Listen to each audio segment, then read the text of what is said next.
In the winter of 1831, in the rolling countryside of Wexford, Ireland, a shadow fell across St. Bridget's parish. The village itself was unremarkable.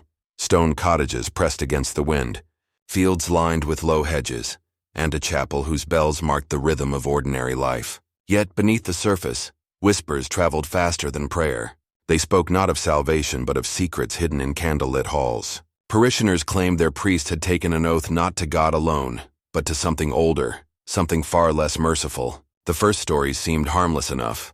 Late-night gatherings in the chapel, shadows cast longer than the candles that birthed them, chants woven in syllables no villager could place. But the ordinary soon bent toward the sinister. Livestock were found mutilated along the parish boundary, drained of blood yet without struggle. On the altars, parishioners swore they smelled smoke though no fire had been lit. And when they pressed their priests for answers, they received only hollow smiles and reminders of obedience. Then came the famine years, when hunger stripped flesh from bone and hope from heart. Crops failed, families withered, and desperation took hold. While villages nearby crumbled under the weight of loss, St. Bridget's appeared oddly spared. Its people were gaunt but not gone, its priests promising deliverance to those willing to give their faith beyond the cross. To some, it was a miracle, proof of divine favor. To others, it was an abomination, a bargain struck in the dark. The strangeness deepened. Infants were born without speech, their mouths silent as their mothers wailed. Parishioners fell dead without warning, their bodies pale as wax, their faces twisted as if frozen in prayer or terror. In confession, it was said, certain voices cracked under the weight of secrets. Words about a covenant, an oath whispered in the chapel's crypt, a pact bound not by holy scripture, but by shadows. Historians later dismissed the tale as superstition born from famine's cruelty. They argued that starvation creates visions, that grief invents scapegoats, that the mind in desperation clings to myth when reason crumbles. But folklore remembers differently. Folklore insists that Wexford's priests were guardians of a covenant that blurred the line between protection and corruption, between salvation and damnation. And so the central question endures: were these priests saviors who shielded their flock from the famine's grasp, or orchestrators of its darkest tragedies? Did they wield faith as a weapon, or surrender it entirely to forces unnamed? This documentary delves into one of Ireland's most chilling legends, where religion, crime, and the supernatural converge. We will trace the roots of St. Bridget's parish, follow the whispers of those who claim to see too much, and confront the haunting possibility that faith itself can be corrupted, not by doubt, but by devotion to something no one dares name aloud. Every story of horror has a beginning, and in Wexford, that beginning was not a scream in the night or a body found in the fields. It was the steady toll of church bells, calling the faithful to St. Bridget's parish. The parish was established in the late 18th century, a time when Ireland was caught between rebellion and repression, famine and fleeting prosperity. Wexford's countryside bore scars of uprisings and hunger, yet the village that gathered under St. Bridget's roof believed itself blessed. At the center of that blessing stood its priests, educated, articulate, and unshaken in their devotion, or so the records claim. On parchment, they appear almost saintly. Early church documents praise their charity, recording grain distributed to widows during harsh winters, medicines procured from traveling apothecaries, and sermons that soothed restless hearts. Parishioners remembered these men, Father O'Dwyer, Father Callahan, and the enigmatic Father Eamon Byrne, as pillars of stability. In a fractured Ireland, they seemed like protectors sent by God himself. Yet like all legends draped in holiness, shadows linger at the edges. Letters intercepted by magistrates in 1796, now buried in dusty archives, suggest a more troubling narrative. Secret gatherings in barns, coded phrases scrawled in margins, and repeated references to something called the binding prayer.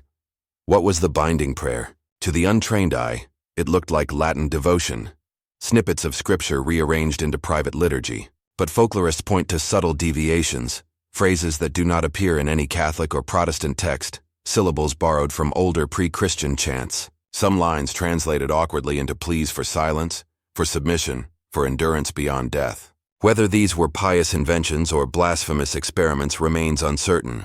Yet thediaries of Father Byrne, seized after his death and kept hidden by the crown, describe ritual sequences involving fasting, isolation, and invocations spoken in darkness. In public, however, the priests remained untouchable. Villagers adored them, convinced that St. Bridget's parish thrived while others faltered. Even during years of scarcity, Wexford's fields yielded just enough grain to keep bellies from collapsing. Livestock thrived longer here than in neighboring counties. Many whispered that divine favor shielded them, while skeptics muttered that the priest's unexplained wealth, new chalices, imported wine, even renovations to the chapel, hinted at something else.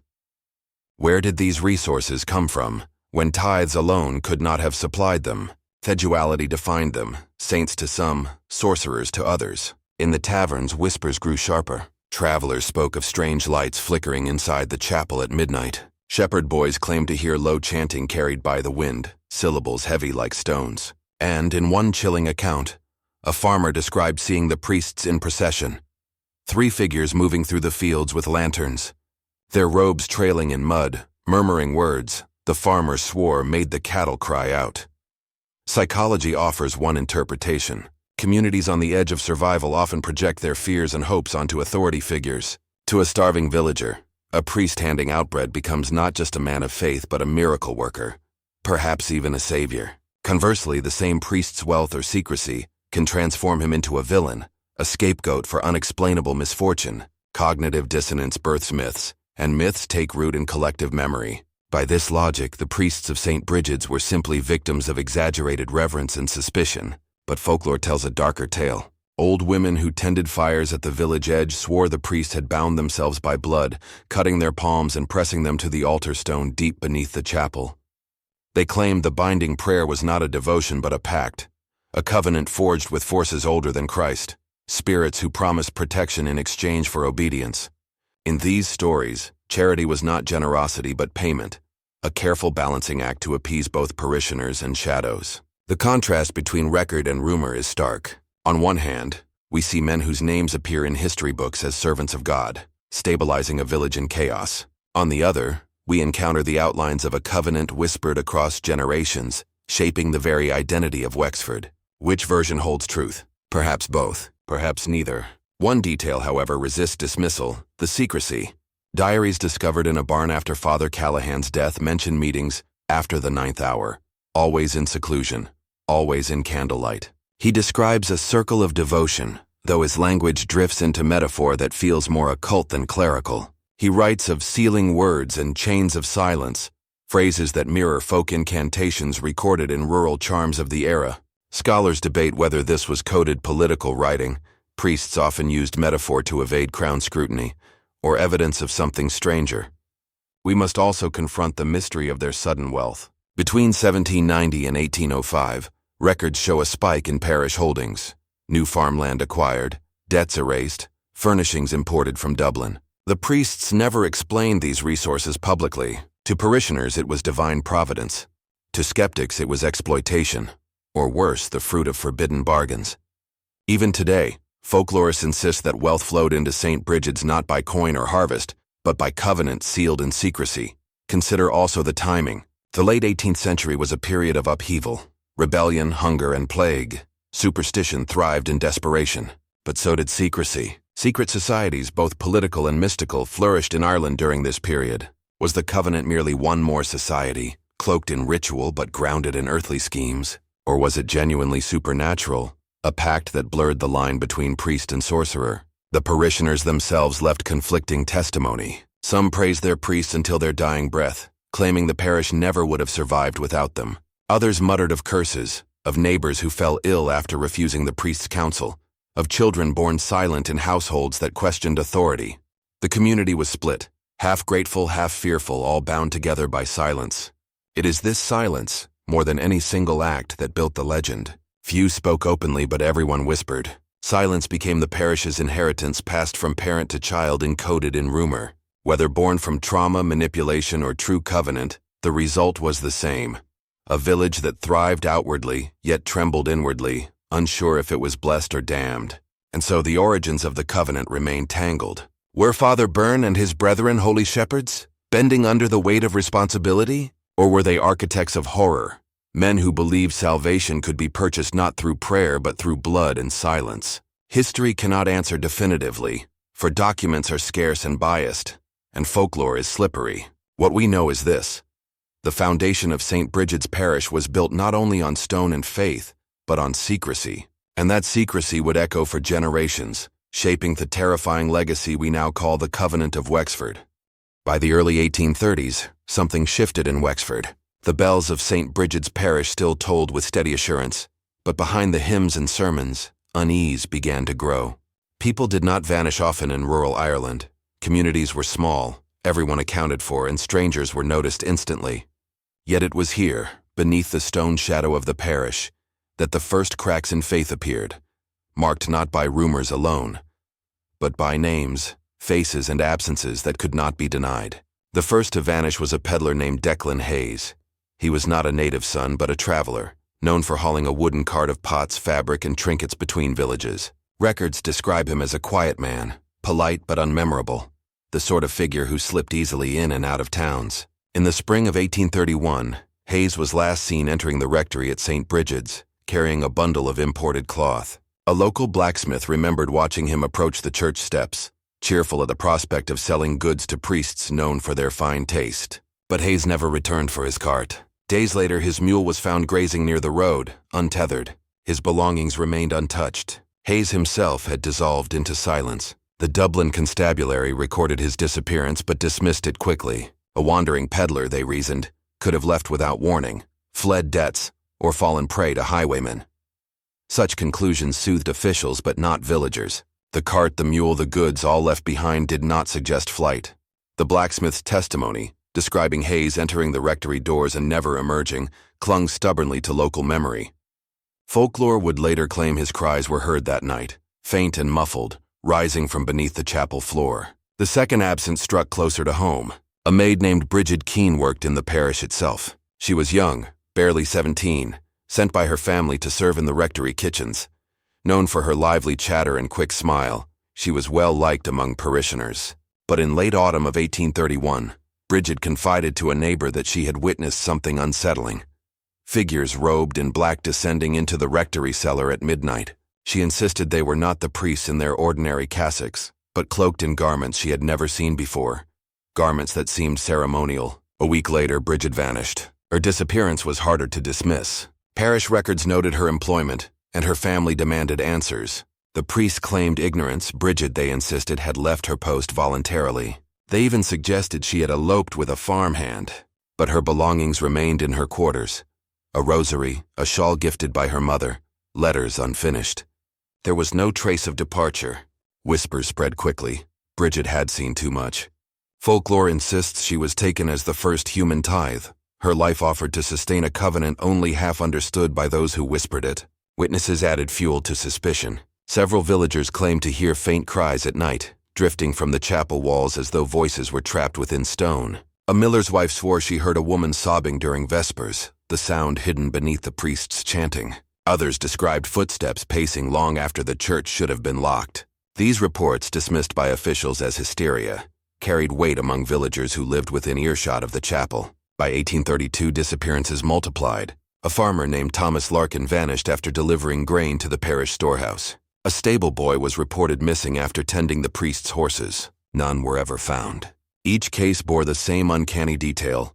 The last known sighting placed the missing at or near the parish grounds. Dublin authorities, burdened with unrest and famine-related crime, brushed aside these reports. Rural vanishings were not uncommon, they argued. Fugitives seeking work, victims of banditry, migrants slipping away without farewells. Files were marked wandering vagrants, effectively closing the cases. But Wexford's villagers were not convinced. They knew their neighbors, their routines, their loyalties. These people had not wandered. They had been swallowed. Folklore, ever eager to fill voids left by silence, painted the priests as collectors for their covenant. The binding prayer, villagers whispered, required more than devotion. It required flesh. To keep famine at bay, to preserve wealth and favor, the priests offered human tithes, outsiders at first, then locals who stumbled too close to secrets. Each missing soul was woven into the fabric of a legend that grew darker with every telling. Psychology offers another explanation. In famine-scarred towns, loss often took on supernatural dimensions. When hunger ravages communities, the human mind seeks patterns, explanations, even at the expense of reason. A missing peddler becomes a sacrifice. A runaway maid transforms into proof of a covenant. The clustering of disappearances around the parish could have been coincidence, magnified by collective dread. Rumors became memory and memory became history. Yet the clustering is undeniable. Across official records and oral accounts, the vanishings trace a pattern, a gravitational pull toward St. Brigid's parish. Each absence reinforced suspicion. Each silence echoed louder than the last. Even skeptics admit the concentration of disappearances in one parish is peculiar. Coincidence bends under such weight. The tension between record and rumor is where thelegend thrives. Officials dismissed the missing as wanderers. Families insisted their loved ones were taken. Villagers spoke of shadows, cries, and robes unseen before. In this chasm between bureaucracy and belief, the history of the first victims carved itself into Wexford's bones. As years passed, the disappearances became inseparable from the parish itself. Children were warned not to linger near the rectory. Travelers avoided sleeping too close to its walls. Even faithful parishioners who knelt obediently at Mass whispered prayers under their breath when leaving at dusk. Fear and reverence coiled together, indistinguishable. Were these death's criminal cover-ups, misfortunes twisted by rumor, or offerings in a sinister covenant? History cannot decide. Boutonne truth remains. By the early 1830s, the parish that once stood as a beacon of faith had become something else entirely. St. Brigid's was no longer merely a church. It was a threshold, a place where people entered and never returned, where silence grew heavier with every vanished name, where the first victims of the covenant left their absence as testimony, a warning echoing through generations. The famine years eventually passed, leaving behind graves, ruins, and a silence that clung to the Wexford countryside. By the mid-19th century, new voices emerged, men of science, historians, physicians, who sought to strip the legends of their shadows and replace them with reason. They argued that famine alone explained the disappearances, that desperation warped memory, and that superstition filled the void left by hunger and grief. Yet as rational minds labored to untangle the mystery, the ground itself seemed unwilling to let go of its darker secrets. What was truth and what was myth remained as contested as ever. The first scientific inquiries began with the physicians who traveled Ireland in the 1850s, studying famine graves in the hope of understanding malnutrition's toll. They exhumed skeletons from common pits, examined brittle bones, and recorded the unmistakable signs of starvation. Ribs scored thin, joints worn from labor, teeth ground down by rough bread. Their conclusions were clear. Death in Wexford was no different than death elsewhere in Ireland. Hunger alone had been the executioner. If villagers whispered of chains and rituals, it was because grief had found a language darker than silence. Historians followed with their own explanations. In lectures and pamphlets, they reframed the alleged covenant as allegory, a moral tale born from collective trauma. The priests of St. Brigid's, they argued, became symbolic scapegoats, embodiments of corruption and betrayal during a time when faith faltered. The Pact was less a record of crime than a cautionary myth, a warning against the dangers of blind trust in spiritual authority. To the historian's eye, there was no need for chains or secret rituals. The covenant existed only in story, carried forward because it gave meaning to suffering. Yet contradictions refused to vanish. In 1872, nearly 40 years after the famine's worst years, workers repairing the rectory foundation uncovered a grim surprise. Beneath layers of stone lay skeletons, 12 in number, arranged not in the restful order of a burial, but bound in rusted chains. Their bones bore marks inconsistent with famine graves, deep cuts along the ribs, fractures at the wrists, indentations on the skulls. Physicians summoned to examine them struggled for words. Some suggested crude punishment, others ritual injury. None matched the patterns of ordinary interment. The church acted swiftly. Within weeks, the remains were removed, declared relics of ancient martyrs from centuries past. Officials claimed the chains were symbolic restraints, a testament to persecution under English rule. The bones, they insisted, bore marks from violence long predating the famine. Parishioners were urged to dismiss rumors, to see in the discovery only the proof of Ireland's eternal suffering under foreign powers. But villagers saw something else. To them, the chained skeletons were proof, long whispered and now unearthed, that the priests of St. Brigid's had bound themselves to a covenant sealed in blood and iron. Psychology offers a different reading. Scholars describe the phenomenon as cognitive dissonance, how communities reconcile faith with horror by projecting guilt outward. In times of famine, when prayers went unanswered and God seemed silent, Villagers needed explanations that preserved belief while acknowledging pain. Blaming priests for sinister rituals provided such a balance. God remained pure, while corruption rested in human hands. The chained skeletons, whether ancient or recent, became the canvas onto which guilt and grief were painted. They were no evidence of crime, but symbols through which a community spoke its unspoken truths. Still, folklore refused to be silenced by psychology. As the decades rolled on, stories multiplied. Farmers swore they heard chanting rising from abandoned chapels long after midnight. Shepherds described cold drafts sweeping through fields near the rectory, unseasonal and inexplicable. Children whispered of metallic echoes in the dark, chains dragging across stone though no one walked there. These tales, unverifiable yet persistent, kept superstition alive even as science tried to bury it. The clash between logic and legend deepened as each side armed itself with new accounts. Doctors pointed to famine reports, to the skeletal evidence of starvation, to the absence of documented murders. Historians drew parallels to other allegories: Salem's witches, Germany's werewolves, France's revenants, all products of fear, not fact. But villagers clung to their lived memory, to the rhythm of disappearances too clustered to ignore, to the maid who vanished after seeing black robes in the cellar, to the peddler who never reclaimed his mule. To them, no lecture could erase the weight of absence. The excavation of 1872 became the flashpoint. Rationalists insisted the skeletons proved nothing supernatural. Folklorists countered that the number, 12, always 12, was too precise, too bound to legend to be coincidence. Priests invoked martyrdom, villagers invoked covenant, and the ground itself remained mute. The truth, whatever it was, seemed shackled as tightly as the skeletons once were. In the decades that followed, the parish of St. Brigid's fell into decline. Services dwindled, repairs lagged, and eventually the rectory was abandoned altogether. Its stones crumbled, its cellar flooded, but the legend refused to erode. Travelers avoided the ruins, claiming the air grew heavy as they neared. Local children dared each other to touch the foundation, only to rue not the faintest sound of rattling deep underground. The more science tried to erase superstition, the stronger the superstition seemed to grow, as though the mystery thrived on contradiction itself. Perhaps that is the true essence of Wexford's covenant, the way it resists explanation. Science brings reason but cannot silence the cries villagers swore they heard. Superstition brings fear, but cannot fully dismiss the doctor's reports of malnutrition. Each side circles the other, incomplete without its opponent, locked in a dance as old as belief itself. And so the debate endures. Were the priests of St. Brigid's symbols of hope, twisted by famine-scarred imaginations? Or were they guardians of a secret pact, offering human tithes to forces darker than faith? Science says no, folklore says yes, and the soil of Wexford, heavy with bones, offers no answer at all. Not all voices were silenced, though the ones that surfaced often came fractured, trembling, or wrapped in allegory. In the famine year of 1847, a gaunt woman named Mora Doyle staggered into a parish hall in Wexford, demanding confession.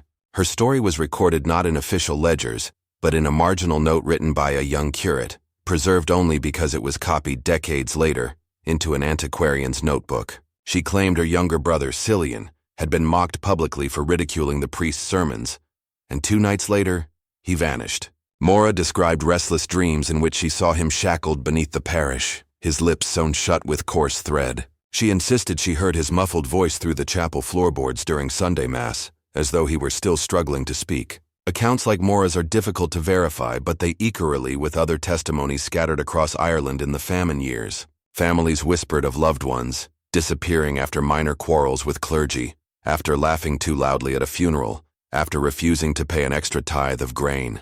Skeptics argue these were coincidences, disappearances born of hunger, migration, or disease. Yet the pattern, losses circling St. Brigid's like moths around a candle, grew harder to ignore.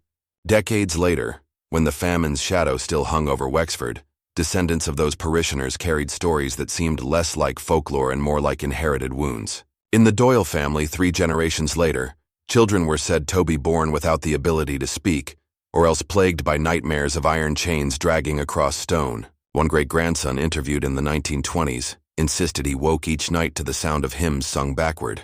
It was never music, he told a folklorist. It was warning. Psychologists today interpret such claims as the scars of generational trauma. Families that endured famine, loss, and exile passed on not only genetic vulnerabilities, but also narratives heavy with silence. To be cursed with muteness could have been congenital hearing loss, or psychological repression shaped by stories whispered for decades. Still, folklorists caution against too neat an explanation. In oral cultures, testimony can be both memory and myth, fact and fable. What matters is not whether it happened, but that entire families lived as though it had. One of the most haunting testimonies came from Patrick Keene, a farmer's son who grew up just outside the parish. In 1859, when he was 19, he confessed to his local doctor that he had once broken into the church at night, dared by friends. He swore he had heard a chorus of faint voices beneath the altar, not crying but humming, a low, wordless sound that vibrated through the stones. Terrified, he ran, but from that night onward he claimed he dreamed of figures cloaked in black robes standing over him. In his dreams their mouths moved, but no words emerged, only silence stretched taut as rope. Some dismissed Keene's tale as adolescent imagination warped by fear, yet others pointed to similar claims. Visitors to St. Brigid's reporting sudden deafness upon entering, or an inexplicable inability to speak prayers aloud while standing near the altar. Such sensory disruptions, whether psychological or supernatural, reinforce the idea of the silence curse. If the covenant was real, then perhaps its power was not in fire or blood, but in the theft of voice, the muting of dissent, the swallowing of testimony. In the early 20th century, collectors from the Irish Folklore Commission gathered oral accounts from elderly villagers. Again and again the covenant surfaced. One man, whose grandmother had been a maid in the rectory, swore she had told him of a hidden room where food and wine were hoarded even as the town starved. She claimed she once saw the priest conducting a midnight rite, pouring bowls of milk onto the ground and chanting words she did not understand. After she confided her fear, she lost her voice for nearly a month, struck mute without explanation. When it returned, she refused ever to speak of the priests again. Modern psychiatrists describe such cases as conversion disorders, trauma expressed physically, often as muteness, paralysis, or blindness. Yet folklore interprets differently, a direct consequence of transgression, proof of spiritual forces punishing witnesses who broke the unspoken rule of silence. Here lies the heart of the ambiguity, the same symptom read through two radically different lenses. Psychology offers diagnosis, folklore offers curse. Which interpretation a family chose could shape generations of belief. Other survivors' accounts carry more visceral horror. In 1871, an antiquarian published a pamphlet describing interviews with locals who recalled skeletons uncovered during church renovations. One woman, then a child, said she remembered her mother fainting when a skull with sewn lips was pulled from the soil.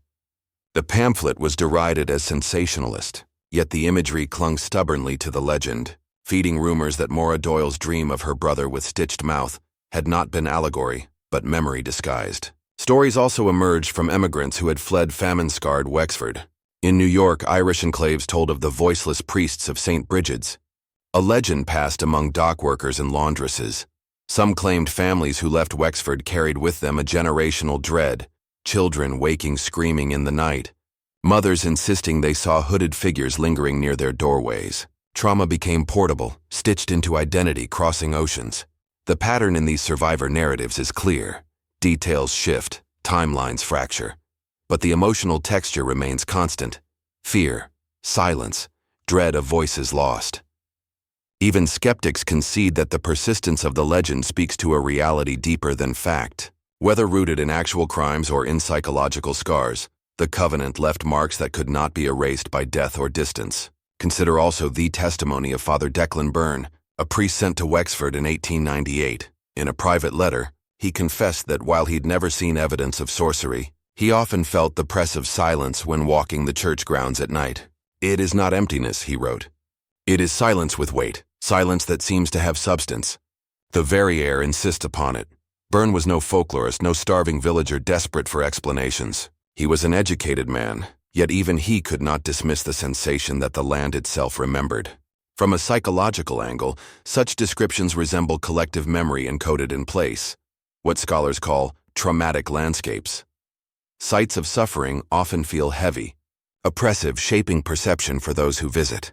But from a folkloric lens, Byrne's words echo a deeper truth: silence as the covenant's enduring signature, haunting both believer and skeptic alike. The survivor accounts also reveal how silence itself becomes an inheritance. Families who carried the curse did not merely retell stories, they embodied them. Generations spoke in hushed tones, avoided questioning clergy, or shunned the church entirely. In some ways, silence became a survival strategy. To speak of the covenant was to risk drawing its attention. And so fear perpetuated itself not through evidence, but through omission. Yet within this silence, resistance flickered. In the early 1900s, a few writers began publishing serialized Gothic tales inspired by Wexford's covenant. Though fictionalized, they wove survivor testimony into literature, ensuring the story could not vanish. What had once been whispered in kitchens became ink on pages, passed hand to hand. Survivors, even if indirectly, gave their accounts permanence by allowing myth to absorb them. This convergence of memory and myth highlights an unsettling truth. Survivor testimony need not be factual to be powerful. In dark folklore, the blurred line between reality and imagination is precisely what gives the story its longevity. To dismiss survivors as liars is to miss the point. Their voices, fractured and contradictory, form a mosaic that reflects trauma's many faces. Were these accounts evidence of actual victims chained beneath a church? Or were they the psychic echoes of famine, guilt, and betrayal projected onto clergy who once failed their flock? Psychology urges caution, insisting trauma distorts memory. Folklore counters with conviction. Truth hides in fragments, scattered but persistent. Survivors, whether through dreams, curses, or inherited silence, ensured the covenant would never fade. Even today, some descendants claim their families still feel its mark. A woman interviewed in 2005 described how her grandmother refused to step foot in Wexford, though she lived only 20 miles away. When asked why, she whispered, "Because my voice belongs to me, and there are places where it would not." Such testimonies cannot be tested in laboratories or proven in archives, yet their consistency across centuries suggests something endured. Whether the covenant was real or imagined, it functioned as a living force, shaping identity, inspiring dread, and demanding silence from those who brushed too close. And perhaps that is the most chilling truth of all, that horror need not be visible to be real. Sometimes it lives in the silence survivors carry, in the dreams they cannot shake, in the words they never dare speak aloud. The question remains, did survivors bear witness to crimes cloaked in cassocks? Or do the human mind's attempt to process famine's abyss? Were they victims of priests or of history itself? What is certain is this: whether through dream, curse, or whispered memory, they kept the covenant alive. And their accounts, however fractured, still murmur like faint voices beneath stone, insisting we listen, if only to silence. The ruins of St. Bridget's Parish stand not only as broken stone and moss, but as a stage where countless theories have collided over 2 centuries. What happened within those walls has never been resolved, and so the silence of the ruins has been filled by voices of interpretation, historians with their archives, psychologists with their case studies, folklorists with their legends, priests with their sermons, and paranormal investigators with their recordings. Each camp insists it carries truth, yet each camp falters when pressed. The absence of definitive proof has birthed a tapestry of contradictions, where one narrative cancels out another, and where every explanation leaves behind questions that demand more. Theories in this case are not neat conclusions, but active forces, shaping how the Wexford Covenant is remembered, debated, and feared. Historians are often the first to speak, grounding their theories in what they believe is tangible: records, archives, the brittle edges of parish documents. They argue that the chained skeletons discovered beneath the rectory were not victims of ritual or covenant, but famine sufferers, hidden away when their deaths became unbearable reminders of desperation. During the famine years, bodies were often concealed, sometimes to avoid shame, sometimes because burial grounds overflowed, and sometimes because starvation was a stigma in itself, a sign of failed stewardship or sinful neglect. From this angle, the priests may have been guilty of cruelty and concealment, but not of occult allegiance. To historians, the covenant was less a pact with darkness and more a pact of silence, a community's agreement never to speak of the dead who had been hidden out of sight. Yet even these records are full of absences. Parish ledgers abruptly end in the 1830s, names of the priests vanish without transfer notices, and letters written by local magistrates reference disturbances without clarity. Historians can only speculate, leaving gaps where myth eagerly seeps in. Psychologists approach the story differently, less concerned with bones and more with memory. They argue that trauma, especially communal trauma like famine, breeds legends as a coping mechanism. When entire families starved, when neighbors vanished overnight, when faith in both church and state collapsed, the human mind sought explanations more dramatic than hunger. Whispers of pacts and sacrifices, they suggest, were psychological projections. Hunger made holy men appear monstrous. Sermons about damnation sounded like threats, and silence in the rectory basement echoed louder than it ever had. From this view, the covenant never existed. It was trauma crystallized into narrative. Yet psychology cannot erase the physical remains.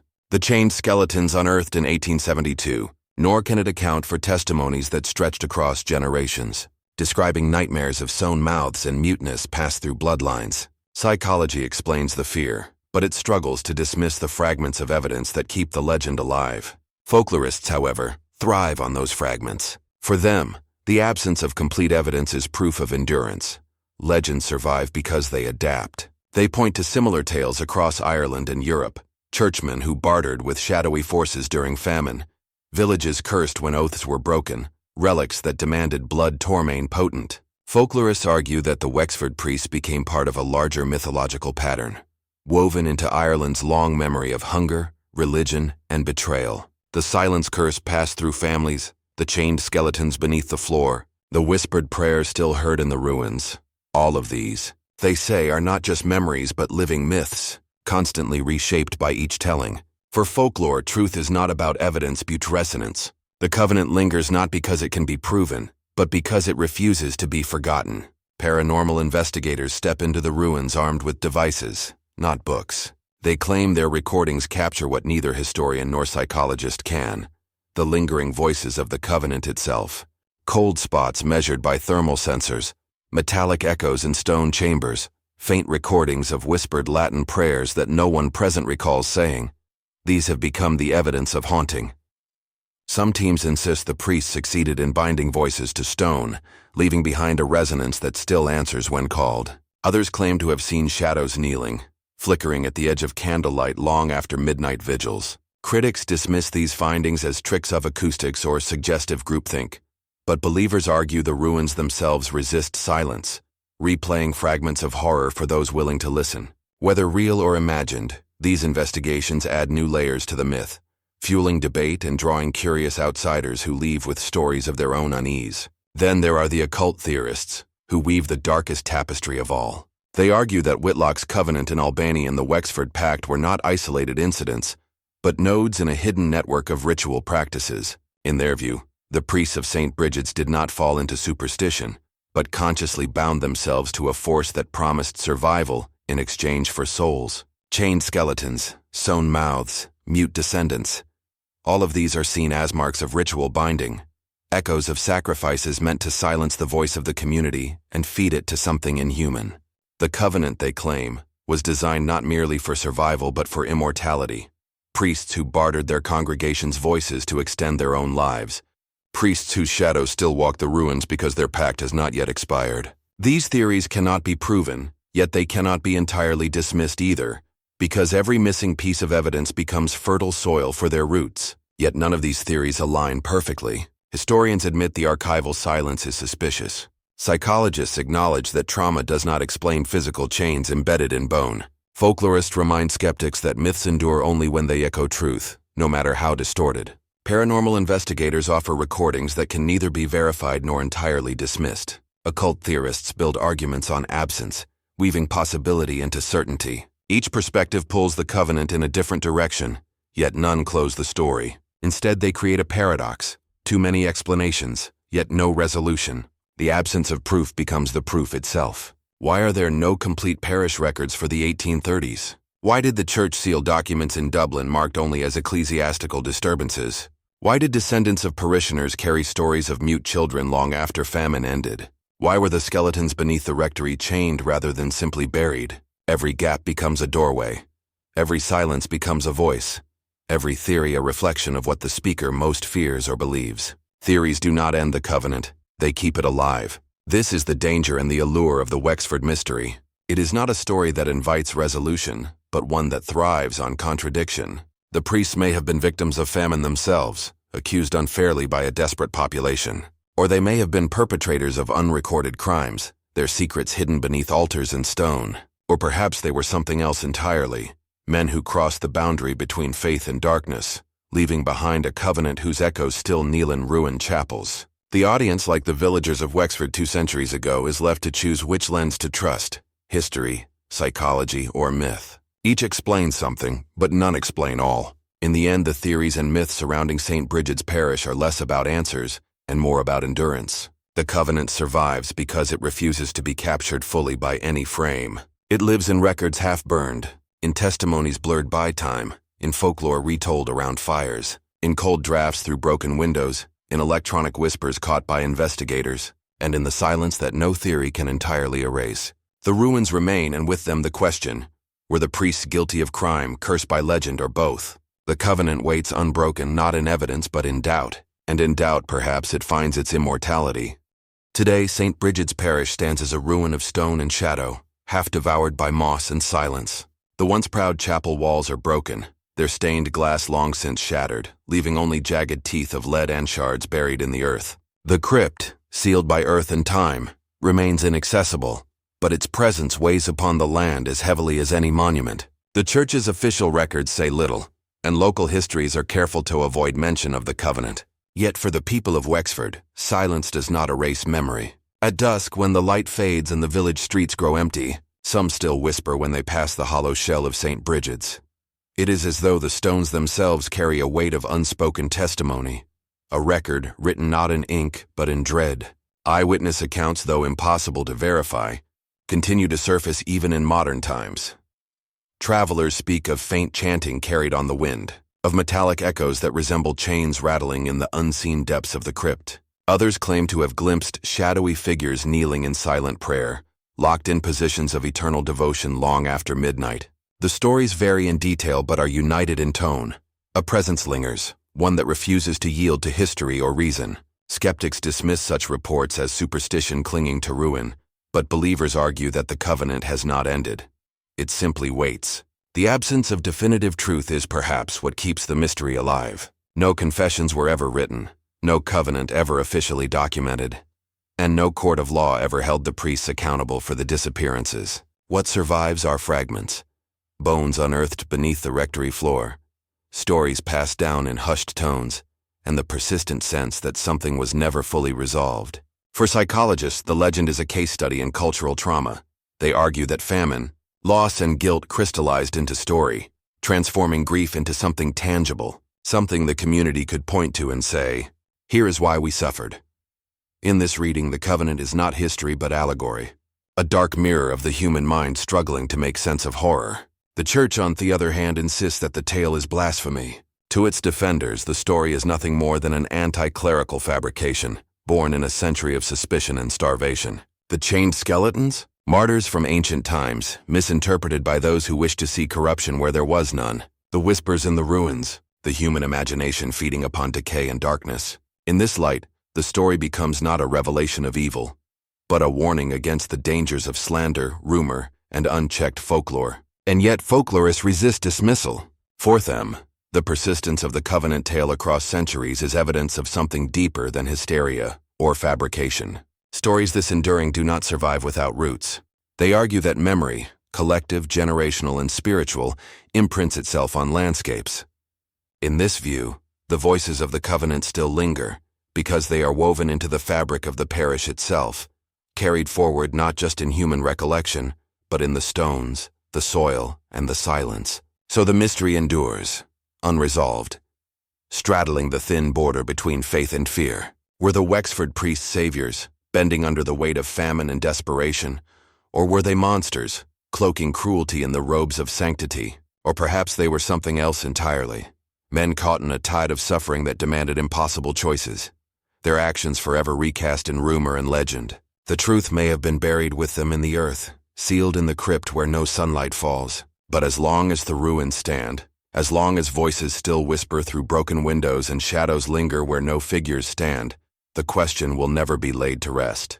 Perhaps the Covenant does not belong to the past at all. Perhaps it still kneels there in the ruins, waiting for someone brave or foolish enough to listen.